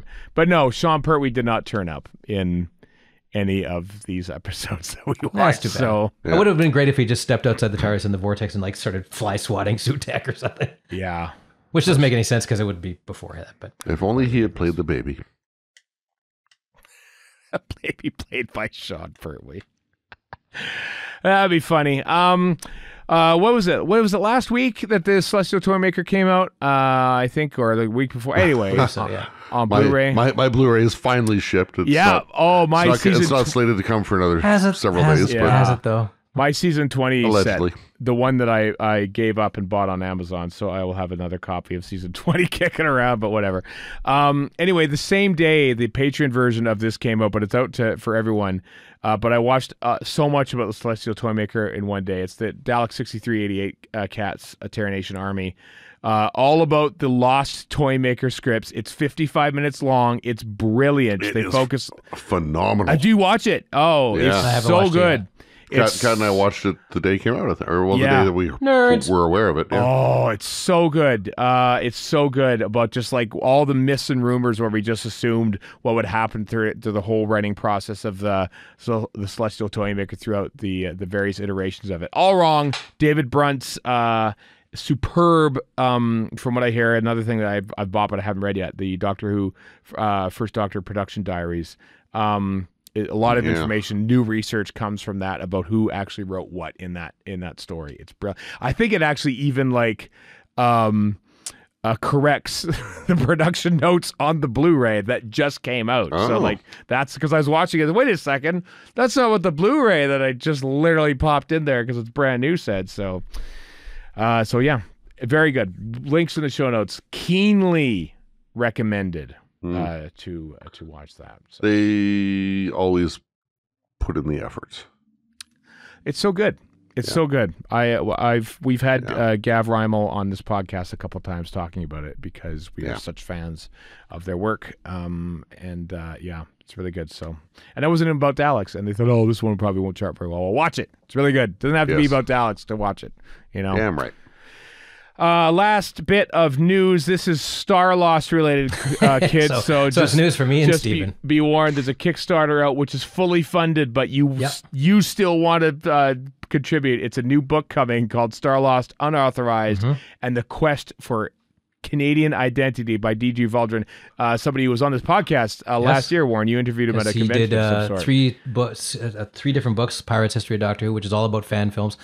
Incredibly detailed. Like there was stuff I didn't know about, and I know more than, regrettably, about fan films from Doctor Who than most people do. Right. But he knows a hell of a lot more than I do. So this is going to be about as detailed. And I was thinking about writing a book about the Star Lost, and then this showed up, and I'm like, well, I'm off the hook. You don't have it. It's been fully funded already, but partly by me. Partly by Warren kicked in a bunch. The Star Lost, for those that don't know, that brilliant, awful Canadian science fiction show from 1973. That's why it's great, because it's so bad. That we covered on an episode of RFS last year. Doctor Who fans and crappy effects and just looking past that, you can understand. The Venn diagram's there. It is really there. The bad CSO. It's not as good though. The goal of $730, that's very attainable. 1,000 on here, but he's up at you must be looking on so US far. there. Yeah. Maybe, I don't know. Again, the VPN strikes. No VPN. Okay, yeah. John Williams is obsessed with the Star Lost. Used to be able to watch all the episodes on YouTube. They're on my YouTube channel. One of us. Until the rights holders banned my YouTube account. So I'm a little. The silver lining is we know who owns part of the rights to the Star Lost. Yeah, and I asked them just good honey trap, my friend. Can you not do that? Can you just unblock my YouTube account? I could just take down the stuff. No reply. So the Star Lost can burn in hell, but the book looks great. Contribute to the project. Fair enough. Yeah, if you want. That's it. This is epic recording for until Christmas. That's the next time we got new Doctor Who. That's true. And I'm kind of fine with that. I'm kind of fine with taking a rest. I'm all right. The Stanley Cup final wraps up on Monday, one way or the other, and I'll be happy when that's done. Hopefully with an Oilers victory, and but we'll still be doing this podcast because of course, yeah. We're nerds. We got a Planet of the Spiders commentary coming up in the weeks to come. Oh, stay tuned for that, baby. Most of it pre-Empire of Death. So. Yeah, we'll finish it off at some point. Warren's off to Worldcon at some point. Hopefully I'll get some interviews there. Yeah. Well, we've got some other. I mean, there's been some great stuff that's been coming out that has been happening during the course of season 1 that we haven't talked about much. So we hope to have some special episodes in July talking about some projects that have already come out and maybe a couple that are coming down the pipe. But yeah, Just all not that like more. 80s sitcom, very special episodes. No, like it just, the stuff we used to do. No lessons are learned. Yeah, the stuff where we don't have to cram in recording times to talk about new episodes of Doctor Who. The wilderness years of the theme park months are coming again on the podcast. Eric and I will very likely be going to Chicago TARDIS again after a hiatus of about 5 years in November, so that's a thing to look forward to as well, or run away from, depending on your point of view. Somebody earlier on in the group chat or the live stream chat had asked about are any of us going to LI Who? I don't believe so.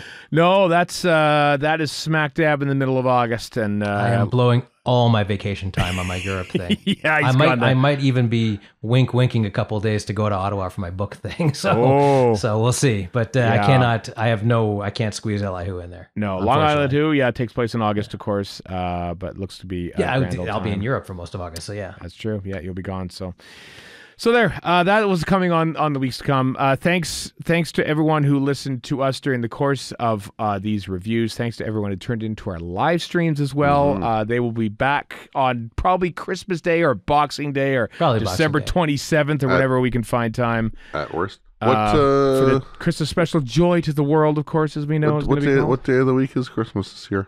I have no idea. Don't know. I have no idea. Oh, I think it's in the middle of the week. It's a real pain in the butt. Is it a pain in the butt? Yeah. This is like the olden days It's a flashback. Wednesday. Yeah, it's a Wednesday. It's a Wednesday. Yeah. Is that bad news for you, Chris? Or No, I don't know if it's good or bad. I just wasn't sure what day of the week it was. Work-wise, for me, Very it's important. a pain. So very So important. I mean, we'll have it on the Wednesday on Disney Plus. Will we? Oh, we will. Of course we will. Yeah. And I think my parents might be coming out here for this Christmas, so I get to subject the entire family to Doctor Who. They're going to be so thrilled. You could say that's the lady from Bridgerton who's in this, and from My Dairy mom will be like, Girls. who the hell is that? Who Nicola cares? Shut up. Coughlan, yeah. She's in it. So. Coughlin. Sorry about that. So anyway, that's what's happening on this episode, this podcast over the next few weeks. Thanks again for listening. Hope to have your ears as prisoners in the weeks to come as we talk more and more about Doctor Who, the show that will never die. Despite your predictions of only a half hour ago. Finally, happy Magna Carta Day. Until next time, I am Stephen in Edmonton. We're in Vancouver. And Chris in Edmonton. So long for now.